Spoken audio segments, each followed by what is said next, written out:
far as what we bring for education and stuff like that.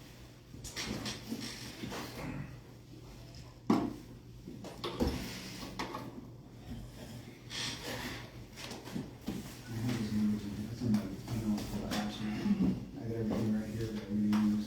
Okay, it is 6 o'clock. It is 6 o'clock, and so we're just missing Brendan. Yeah, which You already Yeah. said that, and then I don't see Elizabeth, because who knows? It's optional for her, and.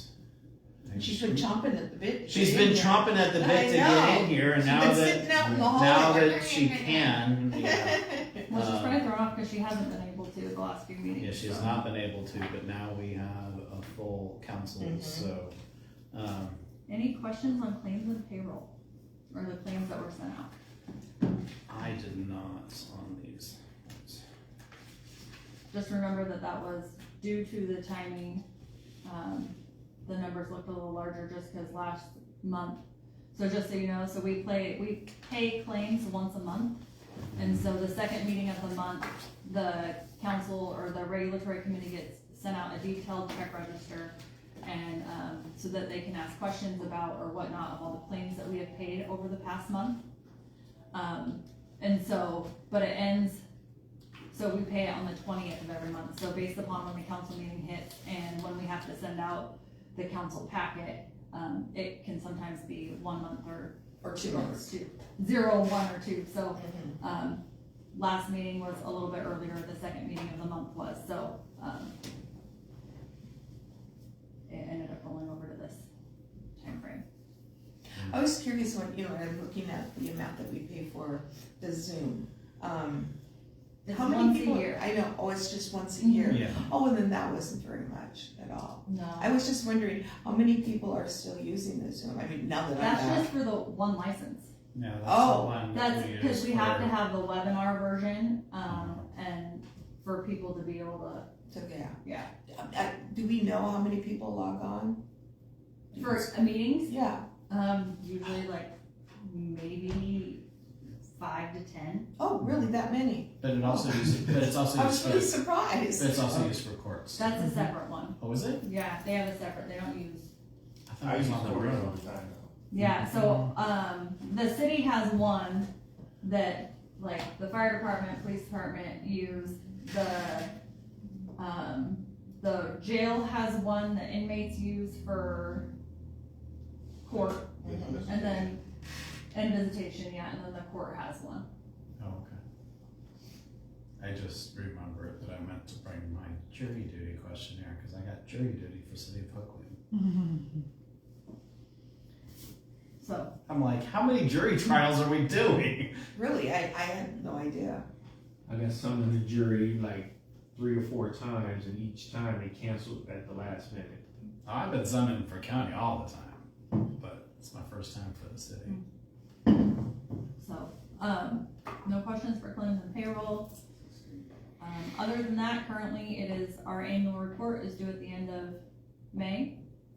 So I'm currently working on that and implementing all of SAO's recommendations or changes that they make every year. For the record, we are not GAAP, we are cash basis, just so that's clear. Yeah, and then they'll Did come in SAO and audit change this summer. anything this year? They change a little bit every year. The biggest change that we have to implement is how, so we have to, on our long-term schedule of liabilities, so ultimately our debt schedule, we have to report leave balances, and they changed how they want it reported. How so? I haven't dug in deep yet. That's Okay. that's the big change that I need to do, Okay.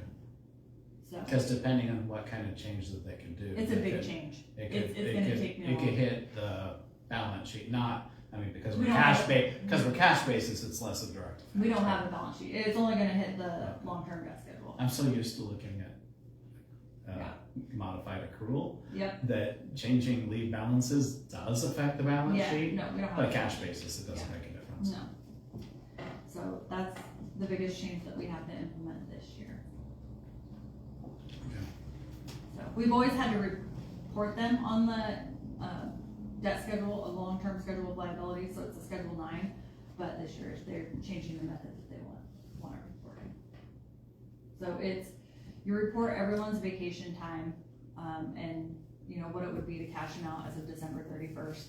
For sick leave, I have to go through and actually calculate everyone's age, and I have to break it out, into the different, Buckets. PERS that they're, or like retirement Oh, systems yeah. that they're in, because like left, so I have to think of a possibility as to when they can retire. So I calculate every single employee's age, and I do for left, people I do 50, and then for PERS people I do 60. Even, I mean, just because if people want to retire early, they can retire early. So, that's right. And I do that for sick leave, because sick leave, you can retire and cash out 25%. Of your leave, so that's why I only count anyone 50 and older or 60 and older, depending on which retirement system they're in. And PSERS is 60, I believe. I'd have to double check, but off the top of my head, I think I have it calculated at 60. Which would be our, like, corrections. Oh, right. So. That's only a few in the total scheme of Yeah. things. So they will come in and audit us sometime this summer, so between June and August. I don't know when, I don't have the dates. Can you send it to me right away, several weeks, so I Yep. take out time for work? Mhm. They like to pick council members to meet with and talk. They've talked to Brenda several times, I think. Have they talked to you? No? Anyone who's interested, I can, give them their contact information. Yeah, that's kinda all I have. That's what I'm busy working on. There's nothing surprising in the council packet, so, It's pretty straightforward. Most of my questions aren't gonna be for you, they'll be for Brian, so. so that's all I have for you guys. Unless there's any questions or anything anyone might have. I'm gonna actually bring up, I talked to a couple of businesses, and they're having problems with cause their, service, you go in, you get lunch, like Ray's place over there, you go in there, you get lunch. And they're having problems with, there's some, I think, sober living where the guests of the people that are living there are parking in front of his establishment now. So people can't get in there and get their lunch in time, so he's like losing business. And then, Silver living. it's sober, it's some kind of women's, where it's a halfway house, is what it amounts to. So they have their boyfriends that come out and just park their cars out in front of those establishments, so he's like just losing, a lot of the people that go in there grabbing food are not being able to do that. And then, Body and Soul, the auction house over there, people just line the cars up over there, so she's losing business. So I was gonna refer to safety for, look at zoning it for 30-minute parking in front of their establishments in certain zones during business So- hours. But I thought the auctions are usually in the evening, aren't they? On Fridays, she said it's all day, and that's one of her busiest days. Oh, it's all day, And yeah. I would recommend when you hear something, email the applicable department head right away, so that way we can, like, it I can be. did. Oh, did I you? sent it off to Brian and to Joe. not to Joe, but to Steve. Just find out what we can do. Just make a recommendation for safety, so we can just look at it as safety, and then just like designate certain areas, because especially if we're talking about bringing businesses into the area, Mhm. it's something we're gonna have to look at. Just because I say that just because council only meets twice a month, so that if there's an Yeah. issue, like, make sure that. Yeah. And they've tried to they've gone out there and tried to reason with them, and it's just So something like, I'm gonna speak hypothetically, but let's just say it's raised, right? And if people go and then they park their car there all day, it's public parking. it's public parking, no laws have been broken, Nope. not much you can do, you can complain and the people can just give you attitude, right? If they park their car and leave it, and a week goes by, that's gone, right? 72 hours, right? Has to be running, has to move every 72 hours. To even have a vehicle, even on your driveway, has to be running and licensed. But on the street, 72 hours has to move every 72 hours. So right now, those vehicles aren't No. doing anything. But we can, and do we have any any times? There's in- 2-hour in- parking. We do have In 2-hour. Hopeland? Where's that at? Right over here. 7th Street? Yeah, over there, there's 2-hour. So we parking. could do those, and you can put that to public safety, but the reality is if we were to do those, that like doesn't even, I mean, it's an ordinance that has to go to. Why we're doing the rezoning or the, No, cause that's tonight, right? yeah. So then. And this isn't parking. And parking's not in there. It's a separate, so there is a part of that title, whatever title it is, that is just the parking, and it says, and it lays out on 7th Street, you can park for 2 hours, you know, whatever, all that kind of thing. So if we were to do that, we could take it to public safety, it's not a safety issue, but we would want to hit all the ones at once, right? We don't wanna piecemeal it. Right. So maybe it takes a study to figure out where they need to be. With the businesses we have right now, those right now are the two most affected. I looked around, drove around, there's no other businesses that are time sensitive where you're going to get food. Most of them have ample parking, like private parking, that are established around Emerson or on Lincoln and that way. But in the city within here, there's not really anything that besides those two places right now that I can see. Well, there used to be that two gringos over there, but they had plenty of parking, people can get It's on into it. 7th, right? Yeah. But they do have, it is 2 hour over there, right? The parking? Something like that. Their business hours, and I think we could establish like a 30-minute parking zone for during business hours or figure out what that is and do some kind of study like you said. What Does it have to be, I mean, cause, so, here's why I'm questioning why 30 minutes. Cause we already have established that there's 2 hour zones, right? Right. And so we can kind of put it into that same category, whereas if we do 30 minutes, now we have 30 minutes, we have 2 hours, we have this, we have that, whatever. By the way, I don't want you chasing these people down. Like, There's gonna be parking enforcement, And isn't also, I there? mean, I think that, I mean, part of the risk is that you also own a business in a residential area. I mean, unfortunately, right? I mean, that is a big resident, I mean, they're kind of in the. it's a neighborhood Yeah, store. it's a neighborhood store. It used to be right, right here. Yeah. I'm just gonna bring it up because I talked to them. Sure. And- Never and- heard, never heard to bring them up. Yeah. 7th Street and, but, I mean, the end of the day, if they're losing business, that means we're losing. Yeah. Yeah. Traction. And then I wanna make sure that we're showing them we're business friendly for, if there's an opportunity for other businesses to come in the area and we're not gonna be working with Totally. businesses, Yeah. it's gonna be discouragement. Because I hope the city would wanna work with us. And Sure. Oh, for sure. And that's, I don't think anyone's saying that nobody wants to listen to or hear. It's No. just- We're just. I'm more like, okay, if we're gonna do that, let's plan this out. Yeah. I'm not saying no at all. No. Yeah. it's up for discussion and just Sure. consideration of what I'm bringing. I told them I'd do it. I talked to Anthony and then on Friday when I go out and do my walk around and I talked to Linda Devon and Soul and talked to them. And she's like, yeah, this parking is, it's a problem. It's one of my busiest days, Friday afternoons. And I talked to her and she goes, she's right, there's nothing they can do about it, but I just asked her, you know, no, I don't control it, which that's true too. I said, okay, went home, drafted a letter, and here we are. Okay. I have a question. Yeah.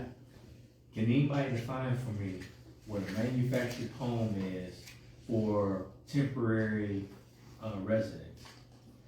Because I saw in the zoning thing. Temporary residence. Yes, I know, because even manufactured homes are supposed to be pretty permanent. And then I also saw in the zoning, mobile home parks, and they were separate. So I'm like, what's the difference? But I know a whole bunch of homes in one area is a park, but, I mean, why is a manufactured home temporary? I have Well, no idea. manufactured home, I think, I mean, I manufactured would have to look at the is- definition to give a Yeah. specific answer, but I believe. Manufactured homes, aren't they wood-based versus a mobile home? Well, I know that No. there's mobile Metal homes with a base? cement base, I mean, you can have a cement, I can't Oh. talk, but You I can think talk. I know. Yeah. So it depends on, it matters on how you put it in Yeah. to the thing. So like I live on a mobile home, but it's not registered as not a mobile home, but a manufactured home, yes. Because of the way that they put it in, there's Like the different. foundation or something? Yeah, the foundation Okay. and you like take wheels out from underneath and then it's a permanent home, whereas probably, temporary might still have the wheels. The on it. wheelbase. Yeah, Okay. it's probably more, Yeah. No, the part that I'm getting thrown, because there is, if not in our definitions in state law, I'm sure definitions of what, but it's that for temporary residence part that has me. Yeah, that is, thrown. that I don't know what that means. Yeah, That's kind of throwing me, so I was just wondering if anybody had the definition. That would be a great question for Brian, or even to reach out Yeah. to Roy Simmons, our building official. I'm sure there's a RCW definition of a mobile home and a manufactured home, but I don't think there is for temporary residence. I don't know that. No, so it wasn't allowed in R1. It's like, it's supposed to. No, there was something in there about like RV, you know, the registered RV home, you know, the ones that you can drive and stuff like that. So there was those, so like the RV parks and stuff like that. That was different than like mobile home parks and manufactured parks and Do you know stuff where like it that. was in the ordinance? I can't recall. Because those have to be like licensed to get on the road. I was trying to find. Like you There you go. you have to be able to move it today. Whereas a mobile home, maybe in theory you could, but it's gonna take some planning. oh, yeah, Like, yeah. We're at the 50th percentile portion of WashingtonCities.org for the deficit. 85% of the cities are facing some sort of budget deficit or shortfall. We're at 50%? 15%. We're at the top 15% of not in that deficit Really? for Washington. And then another one, it just depends who it looks at. Oh, yes, permitted. 85% of other cities are facing some kind of cut. Yeah, I think that you're, like, what, Stephen was saying, global, it was that, so it's subject to temporary use. So it's not, I thought it was, well, initially it was conditional. I yeah, was just wondering why in R1, R2, it was conditional instead of being Not permitted anymore. in all of it. Okay, it's permitted, we're good. Okay, okay, thank that help? Yep. Okay, Yeah. Yeah, there's that difference between I can move it today versus I gotta get a con somebody out here. You know? Mr. Brooks, did he find it under the definitions, just under him? No, I. no, he actually found it in the, Okay. where it was listed. It is defined, there in particular manufactured dwelling as temporary residence. And it's defined as being used for a short period in response to an emergency need or workforce that's not. Like currently- FEMA. Oh, that could also be like migrant house. I mean, we don't have migrant housing in Hopeland, but in theory, or say we have a big disaster that we have to bring in a bunch of stuff to whatever, My main a thing bunch was, of crews. I thought it was It's conditional. 1009-140 under him. He thought it was conditional, it's not, so that's, he's Yeah. good now, Mhm. it's permitted. Yeah, that's referring to a class of housing that I don't think of because it's not meant, like it comes, it's there, it's gone, you know. Okay, Also, I was gonna add, so I talked to Brian a little about this too, about, so the grants that we're receiving for these, infrastructure, that we're doing, is there a way to show how much we're saving the taxpayers of this grant, what it would cost for the general fund to do these, projects?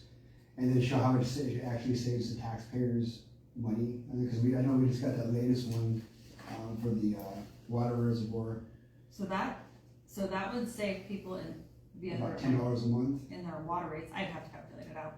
I kind of just, Um, I did some math. I don't like to give it rough, inaccurate estimates, so. Yeah, and some of those are gonna be like, there's some things where we can be like, this is how much we would have to pay to do this, right? But what is not there is we are going to save people money that they would have had to pay. Like you don't know those numbers, right? Right. Like you can estimate them. That's, But but I think we need to show that because the one for the, I didn't know the water reservoir was in the condition it's in. And that grant that he got for that and that loan grant, whatever, The beacon, yeah, which is one after disaster and we're in a humanitarian crisis. we would have a lot of multiple problems, right? Like one, there's the potential of the water running down the hill, which is gonna create more disaster. Right. And then two, we lose a lot of our water source in like seconds. Yeah. We could have a major disaster in seconds, and this is heading that off so that doesn't happen. Right. So how much money will we save? Well, it depends on if we get a big one, right? Yeah, well, I'm just saying, just for the fact of the expenditures just to go to that cost, just to do that work, I mean, we can't predict, like you said, if the Yeah. natural disaster would happen. But we know how much we'll save because this zero interest loan is there. Like that we can quantify. Yeah, We would have to pay this, but now we don't have to pay that. We're gonna get this. but I think it's important that we have those numbers out there to show the difference of, without this, it's an We have to impact. come up with It's that not, money. yeah, it's not like we can just get a roll and get this stuff done right now, because if you're gonna pull it from the general fund, we'd be bankrupt. Well, it wouldn't be pulled from the We- general fund. Oh, what you want to It say? would be from watershed probably. It would be from watershed. But still, I mean, that's money that we need for other things, and we can't just do The that. general fund doesn't have that kind of money. Well, The last big project we did like that was the transmission line, right? I think Yeah, it was and we got a 8 loan. miles. And we did a loan and then Which- paid out of the Which we, timber harvest over a bunch of years. well, Yeah. we currently are still paying for. Yeah, I agree with Rob. I think it's important, especially to show that Brian, with the grants that he gets, more than pays for his job. And there's been Oh, complaints yeah. about him making too much. He earns every dime he gets. No, we would, it's over 100. it would cost us a lot more money to not have Brian. He's, But Yeah. that's, yeah. it's $110 million that I calculated based on the grants he's gotten over the last 5 years. What was the number you said? About 100, almost 110 now with this latest one. that he I'm got. sorry, I think that number's low. Yeah, I think it's low. In the last 5 years, Oh, okay. well, Yeah, for 5 years, yeah. that's probably about right, for Yeah, 5 right. years, yeah. I track these numbers, I'm telling you. Yeah, for 5 years, that's probably about right. Okay, I'm adding it to my to-do list to see if we can start putting that out. If you, like I said, I just think it'd be helpful. Well, I think, so we've made some tweaks to the website that are gonna get pushed out, and I think that there's gonna be an updated, like, projects page, and I think that would be a good Mm-hmm. area to document. Can you test that it's easy to find after it gets live? Because sometimes I have a hard time, like I know something is there and I can't find it. We'll work Well- on it. We might be able to set it up as a blog post. That would be great. It always updates. Yeah, I That'd think be great. the way that the tweaks that they're making, should make things easier to find and have things stand out a little bit more versus being blended in. Yeah. So, even the search bars actually popped out a little bit. And Yeah, I was actually gonna say put more our official address on that website. Hmm. It's nowhere there. It's not? And then a constituent came to me today, and, I'm not seeing that. so I don't know what happened somewhere over, like, I think Friday or something like that, and said that there was some talk about, unfair negotiations going on, some underhanded labor negotiations going on, that the city was doing. So I tracked this back. I had to track down the information, because Dave Hedges came in and was saying that there was some bias going on to the labor negotiations and whatnot. So I went back and I looked. He voted yes on the raises that the city did initially on that initial agreement, and then we actually talked to Dave about him in here, and Mr. Brooks and I did talk the stuff out, and then now for some reason this guy is going around and spreading misinformation about this, about the that we're doing crooked, underhanded business behind the scenes with, giving pay raises to people, selecting different people, which I'm offended by that. And when I see him, I'm gonna have words about that, because he's throwing every council member under the bus, and he voted yes on that contract. His vote is on there, and now he's done it because he is upset now. And I'm gonna go on the record of saying this, because his spouse works for the city. She didn't get the pay raise that she wanted. And because of this study that was done, it was a fair study, I looked at it. And so now he's coming in here saying that there's underhanded business going on there, which is wrong and false, and I'm offended by that. And I will stand by that decision that you and I did. We sat in here and talked to everybody in here, and we took his concern and brought it in here with everybody. and walked out of here with a clear understanding, had a clear understanding what's going on there, and now he's still doing this. But irony behind this is that he went to work for another city as a city employee, saying that we're paying our city employees too much, but he's okay to go work for another public entity and make Well, I good thought it money. was up north. I don't even track So that. that's it, but nobody's yeah. like doing the homework on this guy and going out there. He's not doing anybody any favors. So I think the key point in this whole thing, is that the city didn't do the study, the union did. Right. And the comparables are actually set in the union contract. Yeah. I was The union did the work. It The was city did not do the predefined. work. I was a And- union president, so I know how everything is done. Like everything is. I don't know what his end game is, but he's borderline on if he's borderline on causing some trouble for himself, legal trouble. Yeah. Especially. So, on So I just want that, to have it right now because we're up everything, and I don't know what that meeting was all about because I don't follow that kind of stuff. But when a constituent comes to me and starts questioning me about it, I'm like, come to a council meeting, come and talk to us. yeah. And I'm happy to So defend he the record. definitely voted one way and then threw a fit on the No. vote that he took. Right, because Lacey did not. I'm going to go on the record and say this. But at the because his wife did same not get a pay time, raise. you can chase that down.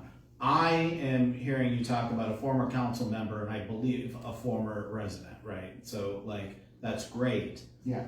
The record stands that he voted for it Exactly. and then threw a fit on the vote he took, Right. right? So, it was transparent. The documentation is there, Yeah.